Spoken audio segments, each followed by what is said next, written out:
Kita beralih ke informasi lainnya, setelah banyak pejabat otoritas jasa keuangan hingga Bursa Efek Indonesia ramai-ramai mundur. Imbas krisis pasar modal beberapa hari terakhir, Friederika Widiasari Dewi ditunjuk sebagai ketua sekaligus wakil ketua Dewan Komisioner OJK. Usai ditunjuk sebagai ketua sekaligus wakil ketua Dewan Komisioner OJK, Friederika dan sejumlah pejabat menggelar pertemuan di Wisma Danantara Sabtu malam. Saya minta saudara Kiki Friederika Widiasari untuk menyampaikan hasil rapat internal daripada Dewan Komisioner OJK. Belum 24 jam menjabat, Friederika Widiasari Dewi alias Kiki Widiasari langsung ikut dalam pertemuan di Wisma Danantara Jakarta pada Sabtu malam. Bersama CEO Danantara Rosan Rosani, Menko Perekonomian Airlangga Hartarto, Menteri Keuangan Purbaya dan Mensesnek Prasetyo Hadi. Sabtu siang, Kiki resmi ditunjuk sebagai anggota Dewan Komisioner pengganti Ketua dan Wakil Ketua Otoritas Jasa Keuangan atau OJK, menggantikan Mahendra Siregar dan Mirza Aditya Suara yang mundur. Kami telah memutuskan yang pertama mengangkat saya, Friederika Widiasari Dewi, sebagai pejabat sementara Ketua dan juga Wakil Ketua Dewan Komisioner OJK. Kami memastikan bahwa seluruh kebijakan, program kerja, tugas OJK terlaksana dengan baik sebagaimana mestinya dan kita tetap mengedepankan yang terbaik ya untuk kemajuan stabilitas di sektor jasa keuangan. Selanjutnya tadi Kiki yang sebelumnya menjabat sebagai Kepala Eksekutif Pengawas Perilaku Usaha Jasa Keuangan, Edukasi dan Perlindungan Konsumen OJK juga masih mengemban tanggung jawabnya.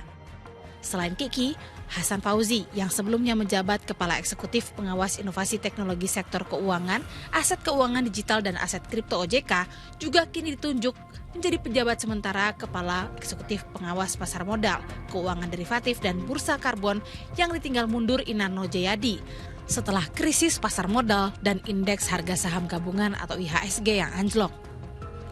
Lantas, apa arahan Presiden menyikapi fenomena ini? Pesan Bapak Presiden untuk pasar modal, pesan beliau saya kutip, kepada para investor domestik, mitra internasional, dan seluruh rakyat Indonesia, fundamental ekonomi Indonesia tetap kuat dan tangguh, pemerintah berdiri teguh di belakang pasar keuangan kita, dan kami berkomitmen pada iklim investasi yang transparan, adil, dan berkelas dunia. Selain memastikan transisi kepemimpinan berjalan lancar, OJK menegaskan akan menindak tegas pelaku saham gorengan yang merugikan investor.